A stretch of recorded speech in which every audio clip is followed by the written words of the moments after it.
الحمدللہ والصلاة والسلام علی رسول اللہ وعن ابی ہریرہ رضی اللہ عنہ عن النبی صلی اللہ علیہ وسلم قال لا يزال قلب القبیر شابا فی اثنین فی حب الدنیا وطول العمل متفق علیہ۔ ابو ہریرہ رضی اللہ تعالی عنہ نبی کریم صلی اللہ علیہ وسلم سے بیان کرتے ہیں کہ آپ نے فرمایا، ہمیشہ بوڑھے انسان کا دل دو چیزوں کے بارے میں جوان رہتا ہے۔ فی حب الدنیا، ایک تو دنیا کی محبت میں، مال و دولت کی محبت میں، وطول العمل، اور دوسری نہ ختم ہونے والی آرزوؤں میں، خواہشات میں۔ یہ حدیث صحیح بخاری اور مسلم کے اندر ہے۔ ابو ہریرہ رضی اللہ تعالی عنہ ہی فرماتے ہیں، قدر اللہ الی امرئ اخر اجلہ حتی بلغہ 60 سنہ۔ رسول اللہ صلی اللہ علیہ وسلم نے فرمایا، اللہ سبحانہ و تعالیٰ نے اس شخص کا عذر ختم کر دیا ہے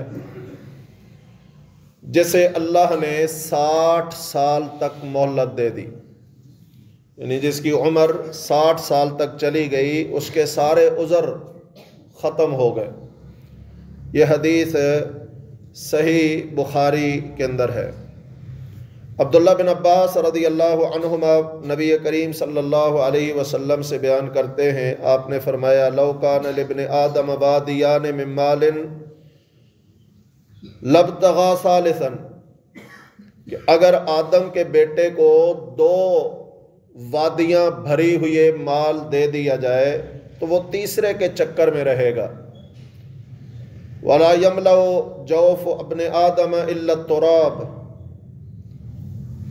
آدم کے بیٹے کے پیٹ کو سوائے مٹی کے کوئی نہیں بھر سکتی، کوئی چیز نہیں بھر سکتی۔ وَيَتُوبُ اللَّهُ عَلَى مَن تَابَ، اور اللہ سبحانہ و تعالیٰ جس کی چاہتا ہے توبہ قبول فرما لیتا ہے۔ متفق علیہ، یہ حدیث صحیح بخاری اور مسلم کے اندر ہے۔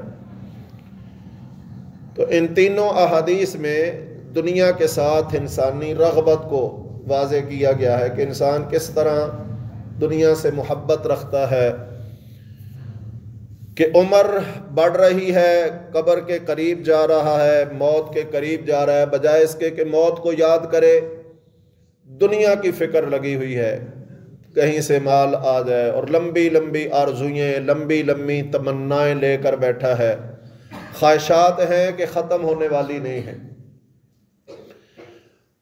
اور دوسری حدیث میں نبی کریم صلی اللہ علیہ وسلم کا یہ فرمانا کہ اگر کسی بندے کو 60 سال تک اللہ سبحانہ و تعالیٰ زندگی دے دے تو اس کے عذر ختم ہو گئے ہیں۔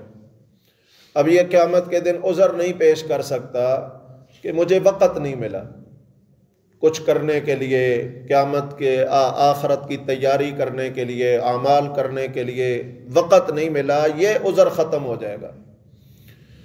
اگر کوئی کہے گا بھی تو اللہ سبحانہ و تعالیٰ اسے یہ جواب دیں گے کہ اللہ نے تو تجھے 60 سال دیے، چلو 60 سال میں پہلے 15 سال بچپن کے نکال دیں تو پیچھے 45 سال بچتے ہیں۔ اگر کسی کو اللہ 60 سال عمر دے دے عمل کرنے کے لیے، اپنی آخرت بنانے کے لیے، قبر سنوارنے کے لیے۔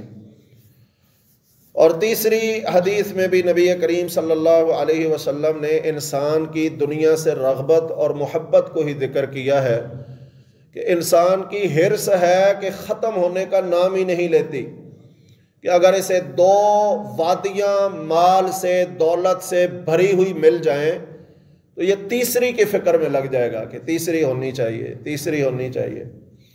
یہی ہے آج ہم دنیا کے اندر دیکھتے ہیں کتنے لوگ ہیں، سینکڑوں ملے ہیں، پھر بھی بس نہیں کر رہا، کہتا ہے اور لگانی ہے، اور لگانی ہے، اور لگانی ہے۔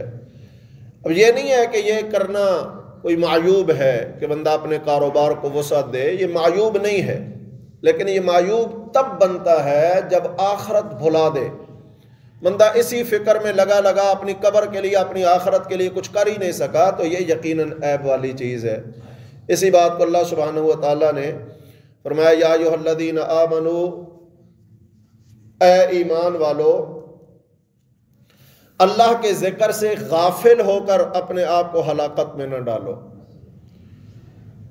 لا تلہکم اموالکم ولا اولادکم عن ذکر اللہ، تمہاری اولادیں اور تمہارے مال تمہیں ہلاکت میں نہ ڈال دیں اللہ کے ذکر سے غافل کر کے۔ تو جو مال کی محبت میں، اولاد کی محبت میں اپنی آخرت کے لیے کچھ نہ کر سکے، یہ یقیناً تعجب والی بات ہے اور حیرانگی والی بات ہے کہ اس نے اپنی ہمیشہ کی زندگی کے لیے کچھ نہیں کیا اور جوڑتا رہا، چھوڑ کے جا رہا ہے۔ کام کس کے آئے گا؟ پچھلوں کے۔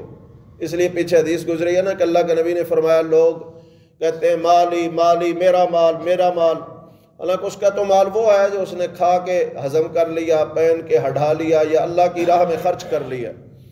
فرمایا تعجب ہے، لوگ اپنے مال سے زیادہ دوسروں کے مال کی حفاظت کرتے ہیں۔ صحابہ نے عرض کی اللہ کے نبی یہ کیا؟ ہر بندہ اپنے مال کی حفاظت کرتا ہے۔ فرمایا نہیں، اپنا تو وہ ہے جو کھا لیا، جو پہن کے ہٹا لیا یا جو اللہ کی راہ میں خرچ کر لیا، جو پیچھے چھوڑ گئے وہ اپنا نہیں ہے۔ اور بندہ پیچھے چھوڑے ہوئے کی زیادہ حفاظت کرتا رہتا ہے آخر تک، اپنے لیے کچھ نہیں کرتا کہ میں اللہ کی راہ میں خرچ کر کے اپنی آخرت بنا لوں، اپنی قبر سنوار لوں۔ اللہ سبحانہ و تعالی ہمیں اپنی آخرت کی بھی فکر کی توفیق عطا فرمائے، اس لیے کہ دنیا کی یہ زندگی گزر رہی ہے، کسی کی اچھی، کسی کی بری، کسی کی تنگی میں، کسی کی آسانیوں میں، لیکن وہ قیامت گزرنے والی نہیں ہے۔ اللہ ہمیں اس میں آسانیاں عطا فرما دے۔ سبحانک اللہم و بحمدک، اشہد ان لا الہ الا انت۔